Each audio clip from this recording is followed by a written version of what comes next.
그럼 너희는 씻고 속옷은 입고 나오는구나. 그러면 네, 수건으로 가리고는 나와요. 또는 뭐 속옷은 입고 나오죠. 저는 속옷은 들고 들어가요. 다 컸구나 라고 이야기를 하는데, 그럼 이 어머님이 빵 웃는 거죠. 그 거짓말이에요 이런 거죠. 오늘도 그냥 나왔는걸요 라는 거예요. 이번에는 부모님들이 많이 질문하는 것 중에 또 한 가지, 바로 씻고 그냥 나오는 아들 그래도 괜찮을까요? 라는 거예요. 제가 실제로 어머님들이나 이제 양육자분들이 이렇게 질문을 막 주셔서 제가 그걸 좀 읽어드리면 이런 질문이 정말 많아요. 씻고 그냥 나와요. 이제 구분을 좀 해야 할까요? 시기에 대한 고민이신 것 같아요. 사춘기에 접어든 아들, 털도 났는데 샤워를 하고 그냥 나옵니다. 그리고 이제 이런 유형도 많아요. 여자 형제가 있어요. 예를 들면 누나나 여동생이 있는데 아무렇지 않게 그냥 나오는데 어떻게 해야 될까요? 라는 것도요. 약간 보면 뭐 시기적으로, 또는 우리 아이가 이미 사춘기가 와서 몸의 변화가 왔는데도, 아니면 여자 형제가 있는데 괜찮을까요? 구분해야 되나요? 이런 질문 정말 많습니다. 그래서 오늘은 이 질문을 다뤄보도록 하겠습니다. 그 상황을 보면 이런 겁니다. 아들이 씻고 나와요. 알몸으로. 그죠? 심지어 나오는 것에서 그치지 않고 집안을 휘젓고 다니죠. 나날이 커가는 아들의 모습을 보면서 저렇게 둬도 되나 싶은 거죠. 더불어 언제까지 허용하고 어디부터 구분해야 되는지 참 고민이 많으신 것 같아요. 자, 그래서 바로 들어갑니다. 유치원을 졸업하는 시기, 늦어도 10살 이전에는 씻고 속옷을 입거나 성기를 가릴 수 있는 수건 등의 활용을 습관화시켜야 됩니다. 사실 씻고 속옷도 안 입고 나오는 것은 성 문제라고 보기보다는 생활 습관에 더 가깝고요. 더불어 가족 구성원으로서 마땅히 해내야 되는 겁니다. 그렇기 때문에 10살 이전에는 스스로가 납득이 돼서 행동으로 이어지는 것보다는 습관을 들이는 방법이 중요합니다. 그러나 이제 벗고 그냥 나오는 이런 행동이 초등 고학년 또는 중등 이상까지 유지되는 데는 여러 가지 요인이 있습니다. 그 요인을 살펴보자면, 첫 번째는 가족 문화, 두 번째는 양육자의 자세, 세 번째는 과잉적인 양육이 있습니다. 자, 첫 번째 가족 문화에 대해서 좀 살펴보자면, 일단 가족 문화는 가정마다 다를 수가 있는데요. 가족 구성원의 영향을 받는 것이 매우 큽니다. 특히나 구성원 중에 남성의 비율이 높은 경우들이 있어요. 예를 들면 엄마만 혼자 여자인 거야. 아빠 또는 형, 남동생과 같이 남성의 가족 구성원이 좀 더 많은 경우에는 아무래도 이 여성인 어머니 입장에서는 양육에 조금 더 초점을 맞추다 보니까 아들 중심으로 가족 문화를 이끌어가는 경우가 좀 많습니다. 즉, 알몸으로 나와도 크게 신경 쓰지 않는 거죠. 어차피 뭐 아들밖에 없고 아빠 있고 나는 엄마인데, 그죠? 그래서 씻고 그냥 나오는 모습에 대해서 쉽게 말하면 불편할 사람이 없는 거죠. 특히나 어머니의 경우는 이제 아이를 씻기기도 하고 이제 밖으로 나와서 몸을 말려주고 심지어 이제 로션까지 발라주고 그렇게 도우면서 자연스럽게 씻고 그냥 나오는 것들이 익숙해져 버립니다. 그래서 그런 행동이 이제 유지되는 경우들이 있습니다. 두 번째는 바로 부모의 양육자의 자세인데요. 가족 문화를 만드는 요인 중에 하나입니다. 그러니까 예를 들면 부모가 먼저 샤워 후에 벗고 나온다거나 편하게 그죠 벗고 나온다거나, 어머니 아버님이 아들이 벗고 나오는 것에 무감각한 경우입니다. 양육자 입장에서는 아들이 성장을 하고 있지만 그래도 어린 내 자식이라는 마인드가 있다 보니까 벗고 나와도 그냥 크게 반응하지 않고 훈육을 하지 않아서 그 행동이 오래 유지되는 경우들도 있습니다. 그럼 세 번째는 뭘까요? 과잉적인 양육. 과잉적인 양육이란 부모가, 그죠, 양육자가 아들이 충분히 스스로 할 수 있는 시기임에도 불구하고 씻기고 말리고 막 로션까지 발라주고 다 해주는 거죠. 이렇게 성숙과 발달에 맞지 않은 과잉되는 케어는 오히려 아이가 스스로 할 수 있는 기회를 박탈당합니다. 또한 벗고서 그냥 나오는 것에 대한 문제인식이라든지 변화의 필요성을 느끼지 못하는 경우가 많았던 것 같아요. 이러한 가족 문화, 그리고 양육 방식, 그리고 부모의 생각, 자세 등에 따라서 씻고 벗고 나온 행동이 유지되는 것들을 좀 볼 수가 있습니다. 근데 간혹 그런 경우들도 있어요. 양육자분들께서 아니, 나는 씻고 나오면 속옷 좀 입고 나오라고 말을 한다. 근데 도무지 들어먹지를 않는다. 이런 경우가 정말 많거든요. 그러니까 부모 입장에서는 그런 거예요. 아들이 아무리 자식이지만 사춘기에 접어들고 막 털도 나고 몸도 크고 막 성기도 발달하는데 부모가 좀 불편하다는 거예요. 그죠? 근데 도대체 입을 생각을 안 하니까. 그러니까 여기서는 속옷 좀 입고 나오라고 해도 도통 들어먹질 않으니까 이게 또 고민이거든요. 자, 여기서 우리가 반드시 캐치해야 되는 건 바로 불편함입니다. 이거를 절대 잊으시면 안 돼요. 이렇게 대화해 보세요. 첫 번째, 양육자가 말을 할 때 말과 표정 그리고 행동을 일관되게 해주세요. 이거 되게 중요하거든요. 그러니까 엄마가 불편해, 아빠가 불편해 해서 이제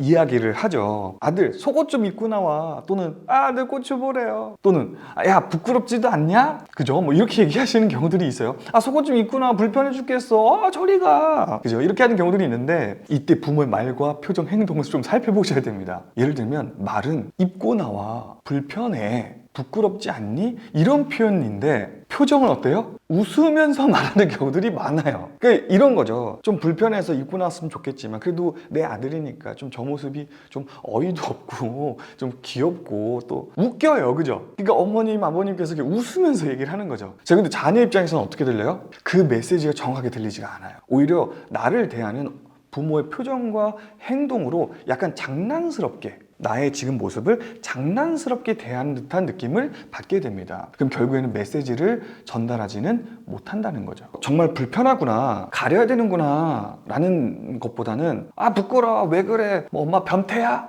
왜 봐, 보지 마 라고 말을 하는 경우들이 오히려 생기는 거죠. 그렇다 보니까 씻고 속옷을 입고 나오는 우리가 기대한 행동으로 변하기는 조금은 어렵습니다. 그러므로 반드시 우리가 이런 메시지를 전달할 때는 말과 표정, 행동을 일관되게 해주는 것이 중요한데요. 아들이 속옷을 입고 나오길 바란다면 벗고 나왔을 때 조금은 단호한 표정, 정확한 메시지, 그리고 단호한 행동, 몸가짐이 필요합니다. 이렇게 대화해보세요. 아들, 속옷은 입고 나와 또는 속옷 입어 라고 할 때 웃기보다는 아들의 눈을 마주보고 아들 입어, 짧지만 단호하고 정확한 메시지 전달이 중요합니다. 아들 입어, 엄마 불편해.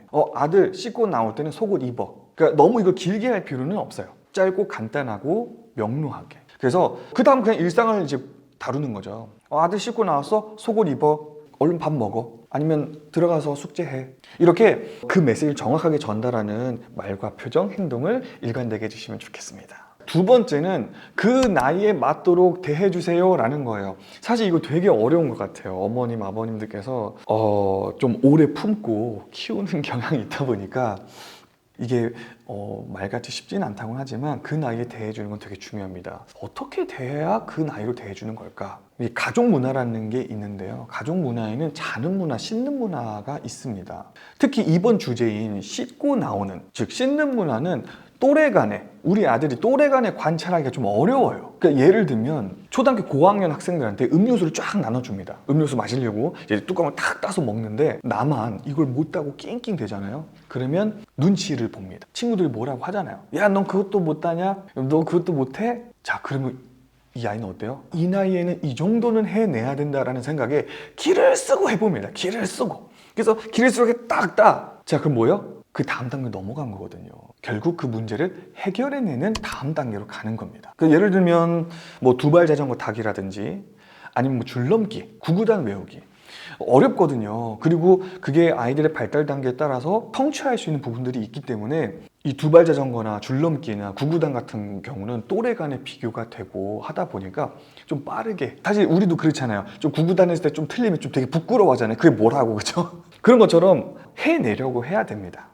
그러다 보니까 이 씻는 문화는 또래 간의 관찰이 안 되다 보니까 자신의 나이에 맞게 어떻게 행동해야 되는지를 모를 수가 있어요. 그러다 보니까 자꾸 그 익숙한 가족 문화에 계속 머물러 있는 모습입니다. 아이들 이제 성교육 하려고 이제 나가게 되면 물어보는 경우들이 있어요. 제 친구들한테, 5학년, 6학년 친구들한테 뭐라고 물어보냐면, 친구들 혹시 아직도 씻고 벗고 나오는 친구 있니? 씻고 그냥 나오는 사람이라고 질문하잖아요. 그럼 정말 이건 사실이에요. 학생들이 순간 주변 친구들 싹 살펴봐요.